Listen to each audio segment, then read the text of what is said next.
الرحمن الرحیم صلی اللہ علی حبیبہ سیدنا محمد وآلہ واصحابہ وبارک وسلم۔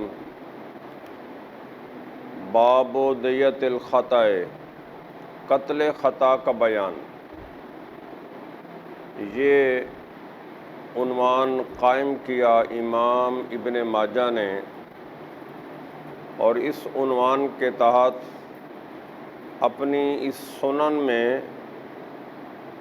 2 حدیثیں لائے، 2630 نمبر حدیث اور 2631 نمبر حدیث اور 2632 نمبر حدیث۔ تو یہ 3 حدیثیں لائے امام ابن ماجہ قتل خطا کی دیت کو بیان کرنے کے لیے۔ قتل خطا سے مراد ایسا قتل ہے کہ قاتل نے کسی انسان کو قتل کرنے کے ارادے سے آلہ قتل کا استعمال نہیں کیا، بلکہ کسی اور غرض اور مقصد کے لیے آلہ قتل کا استعمال کیا، لیکن اس آلہ قتل کے استعمال سے انسان کی وفات ہو گئی، تو ایسے قتل کو قتل خطا کہتے ہیں۔ یعنی کسی انسان نے شکار کے لیے تیر چلایا، تیر تو مارنا تھا شکار کو، لیکن لگ گیا جا کے انسان کو اور انسان کی وفات ہو گئی۔ کسی نے کوئی بندوق کی گولی چلائی، کسی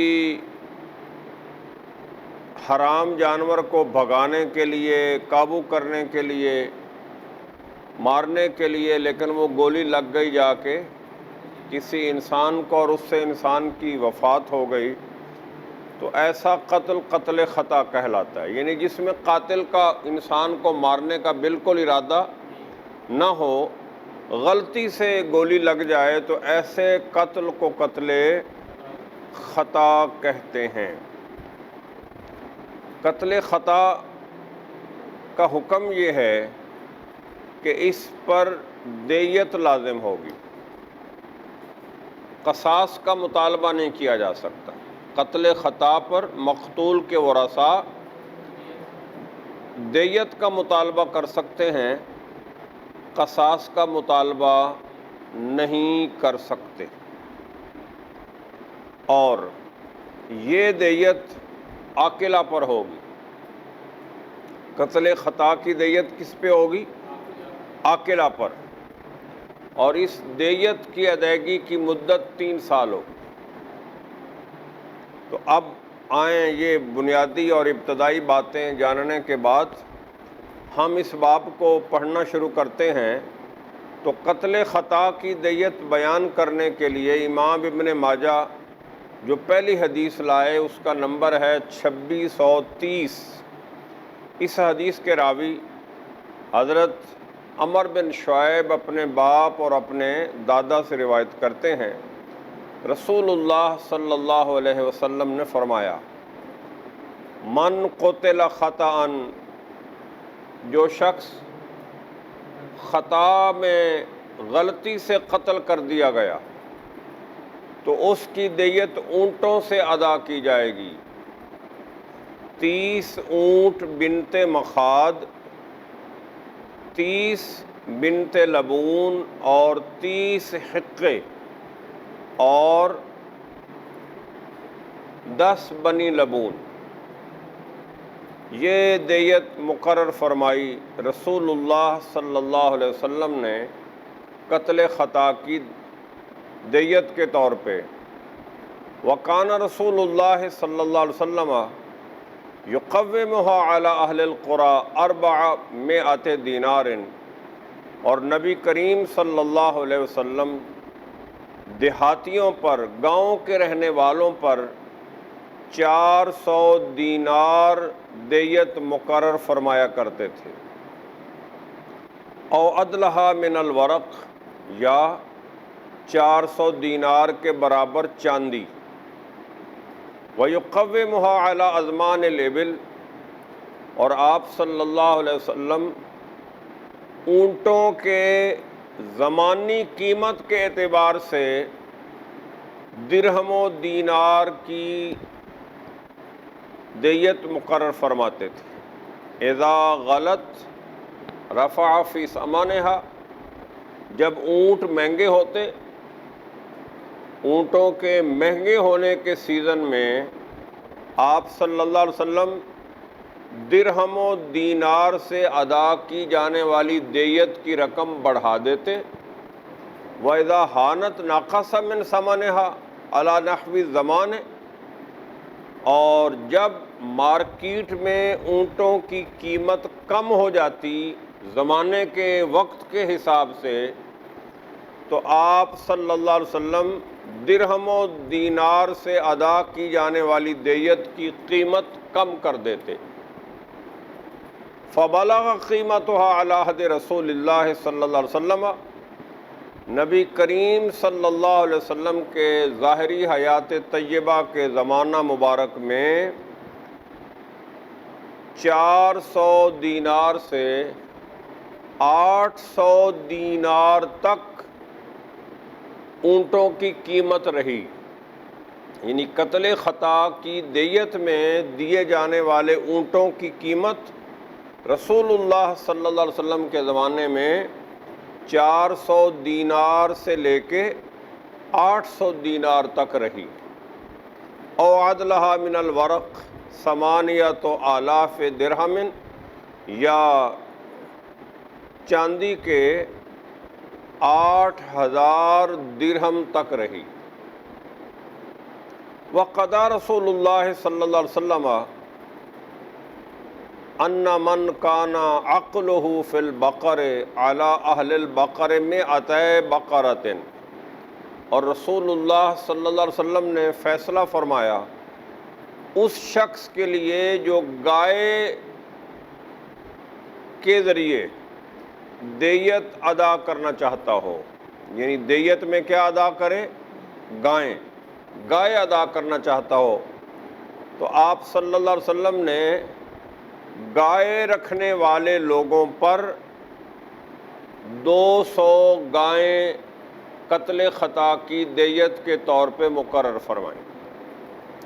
وَمَنْ كَانَ عَقْلُهُ فِي الشَّاءِ عَلَى أَهْلِ الشَّاءِ 1000 شاة، اور جو قتل خطا کی دیت بکریوں کے ریوڑ سے، بکریوں سے دینا چاہے، تو آپ صلی اللہ علیہ وسلم نے بکریاں رکھنے والوں پر 200 بکریاں بطور دیت ادائیگی،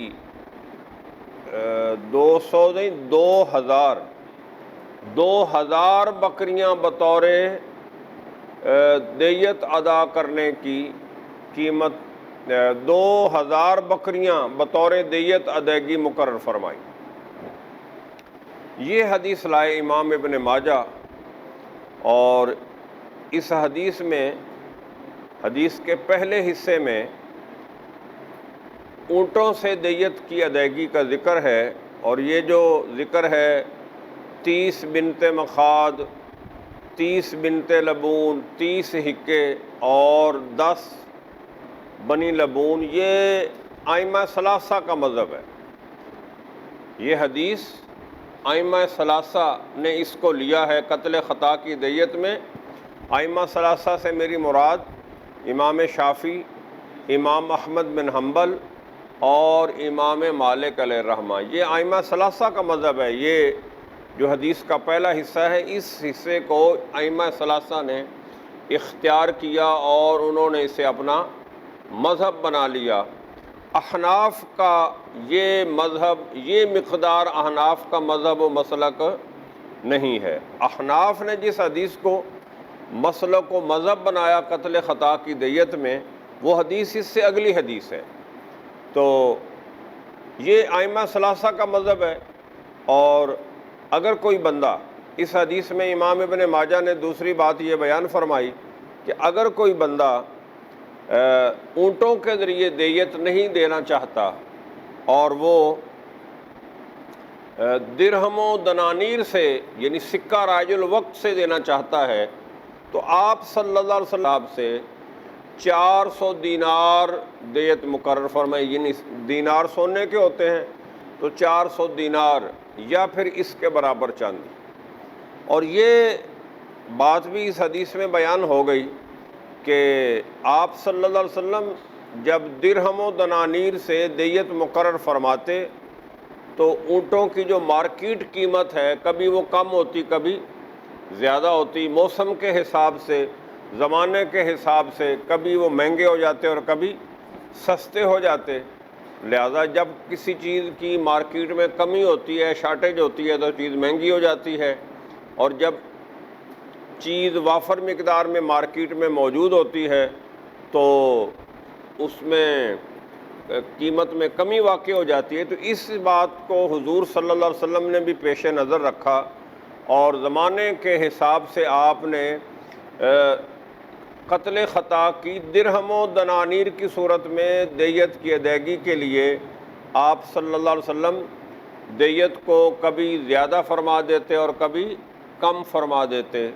راوی کہتے ہیں کہ آپ صلی اللہ علیہ وسلم کے زمانے میں 400 دینار سے 800 دینار تک 100 اونٹوں کی قیمت رہی، اس سے نیچے یا اوپر نہیں گئی۔ اس کا مطلب یہ ہوا کہ آپ صلی اللہ علیہ وسلم کی اس حدیث سے یہ بات پتہ چل گئی کہ معیار دیت کی ادائیگی میں درہم و دنانیر نہیں ہے، دیت کی ادائیگی میں معیار درہم و دنانیر نہیں ہے بلکہ اونٹ معیار ہے، بلکہ اونٹ معیار ہیں، اور ان کی جو مخصوص آپ صلی اللہ علیہ وسلم نے تعداد بیان فرما دی اور ان کی عمریں خاص فرما دیں کہ اتنے اونٹ اتنی عمر کے، اتنی عمر کے، تو معیار وہ رہیں گے۔ 100 اونٹ جو عمریں آپ نے مقرر فرما دیں معیار اونٹ رہیں گے۔ ہاں اگر جو اونٹوں میں دیت نہیں دینا چاہتا، روپوں میں سکہ رائج الوقت میں دینا چاہتا ہے تو پھر دیت کی ادائیگی کے وقت جو بھی 100 اونٹوں کی قیمت بنے گی وہ دیت ٹھہرے گی۔ یعنی آپ نے یہ درہم و دنانیر میں کمی بیشی سے یہ بات ظاہر ہو گئی کہ آپ صلی اللہ علیہ وسلم نے دیت کے تقرر میں، دیت کی ادائیگی کی تعیین میں معیار کس کو بنایا ہے؟ اونٹوں کو، سکہ رائج الوقت کو اور درہم و دنانیر کو نہیں بنایا۔ اور البتہ ایک معیار تو اونٹوں کو بنایا، دوسرا معیار آپ صلی اللہ علیہ وسلم نے گائے سے اگر دیت دینی ہے تو وہاں بھی آپ نے گائے کو معیار بنایا ہے۔ دوسرا معیار کیا ہے؟ گائے۔ 200 گائے آپ صلی اللہ علیہ وسلم نے مقرر فرما دی۔ تو اب جس علاقے میں گائے پالی جاتی ہے، جہاں کے لوگ گائے کے ریوڑ رکھتے ہیں، وہ اگر درہم و دنانیر میں یعنی سکہ رائج الوقت میں دیت ادا کرنا چاہیں تو وہ 200 گائے کی جو مارکیٹ ویلیو ہے اس کے مطابق ادا کریں گے۔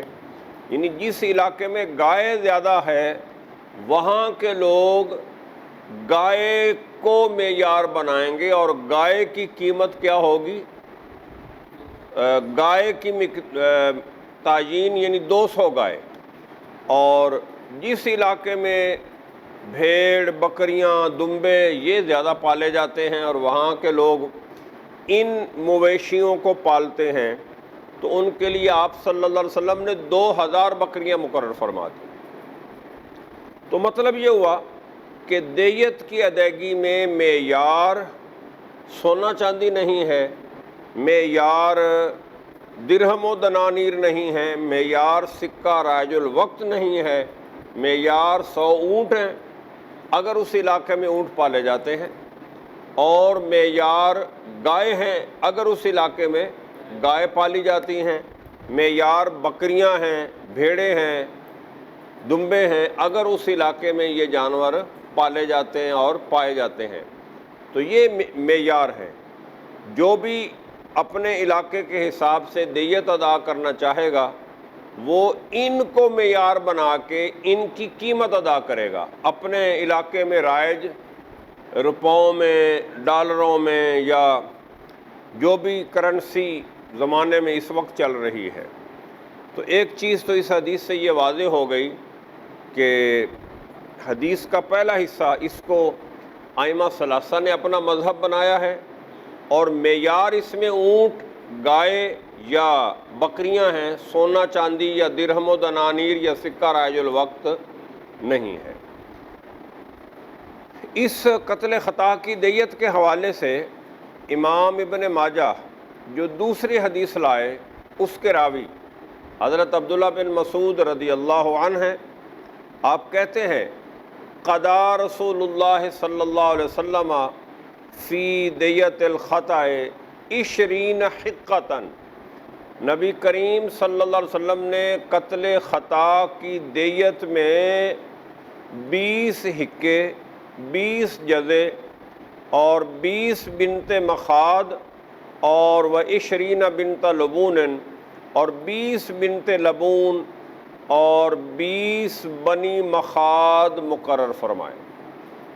یہ حدیث یہ ائمہ احناف کا مسلک ہے۔ پہلی حدیث کا پہلا حصہ وہ ائمہ ثلاثہ شواف، حنابلہ اور مالکیہ کا مذہب ہے، انہوں نے اس کو پسند فرمایا اور اس پہ عمل کیا۔ اور یہ جو دوسری حدیث ہے جس کو امام ابن ماجہ نے پیش کیا، یہ ائمہ احناف کا مذہب اور مسلک ہے۔ یہ ائمہ ایسا کیوں کرتے ہیں؟ یہ اس لیے ایسا کرتے ہیں کہ ان ائمہ کے ہاں جس حدیث کی سند انہیں زیادہ مضبوط و مستحکم لگتی ہے وہ اس کو اپنا مسلک اور مذہب بنا لیتے ہیں۔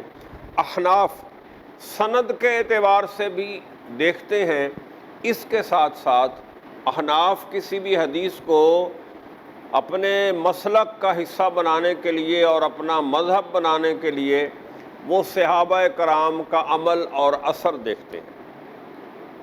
تو حضرت عبداللہ بن مسعود رضی اللہ عنہ چونکہ حضور صلی اللہ علیہ وسلم کے دور میں آپ کی ظاہری حیات طیبہ میں مدینہ منورہ میں فتویٰ دیتے رہے، لوگوں کو مسائل بتاتے رہے، تو احناف کے مسلک کی بنیاد جناب عبداللہ بن مسعود رضی اللہ عنہ کے اقوال و آثار پر ہے۔ اسی لیے یہاں بھی جو امام ابن ماجہ حدیث لائے حضرت عبداللہ بن مسعود رضی اللہ عنہ سے مروی ہے، اسی حدیث کو ائمہ احناف نے قتل خطا کی دیت میں اپنا مسلک اور مذہب بنایا کہ 20 حقے، 20 جزے، 20 بنت مخاض، 20 بنت لبون اور 20 بنی مخاض۔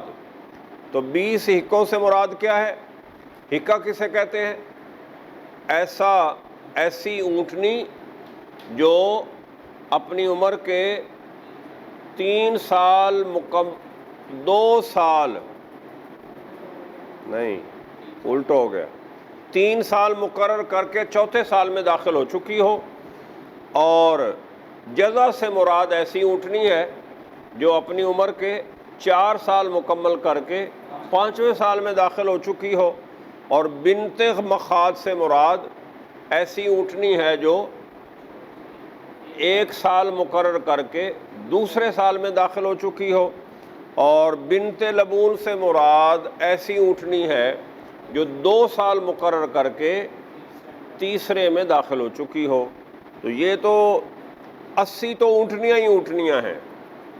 20 بنی مخاض اور 20 بنی مخاض یعنی مذکر اونٹ، 20 ایسے اونٹ دیے جائیں گے قتل خطا کی دیت میں جو اپنی عمر کا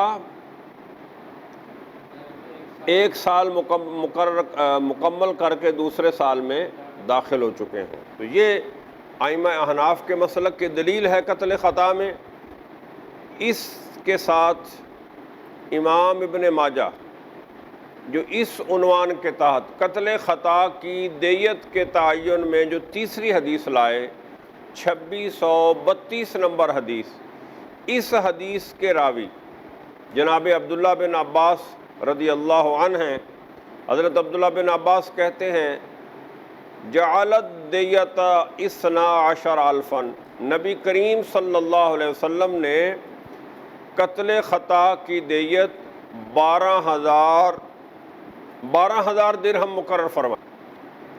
قال، حضرت عبداللہ بن عباس رضی اللہ عنہ نے فرمایا وَمَا نَقَمُوا إِلَّا أَنْ أَغْنَاهُمُ اللَّهُ وَرَسُولُهُ مِنْ فَضْلِهِ، اور لوگوں نے نافرمانی نہیں کی مگر اللہ نے اللہ اور اس کے رسول نے انہیں اپنے فضل سے غنی کر دیا۔ تو یہ قتل خطا کی دیت بیان فرمائی امام ابن ماجہ نے، جس میں پہلی حدیث ائمہ ثلاثہ کا مذہب ہے اور دوسری حدیث اچھا اس حوالے سے ان احادیث کے متعلقہ جو اہم باتیں ہیں، پہلی بات پہلے میں یہ عرض کر چکا ہوں کہ قتل خطا میں دیت ہوگی، قصاص کا مطالبہ مقتول کے ورثاء۔ دوسری بات دیت عاقلہ پر ہوگی۔ عاقلہ کیا ہوتے ہیں؟ عاقلہ سے مراد مقتول، عاقلہ سے مراد عصبی رشتہ دار ہیں، اسبات ہیں۔ عاقلہ سے مراد کون ہے؟ اسبات، یعنی مرد جو رشتہ دار ہیں باپ کی طرف سے، دادا کی طرف سے جو مرد رشتہ دار ہیں وہ عاقلہ کہلاتے ہیں۔ خاندان پر ہوگی۔ عاقلہ سے مراد کیا ہے؟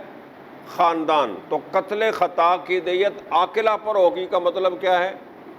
خاندان پر ہوگی، اور خاندان میں بھی خاندان کے مردوں پر ہوگی۔ مثلا باپ ہے، دادا ہے، چچے ہیں، چچا زاد بھائی ہیں، پھپھی زاد بھائی ہیں، یہ عاقلہ کہلاتے ہیں۔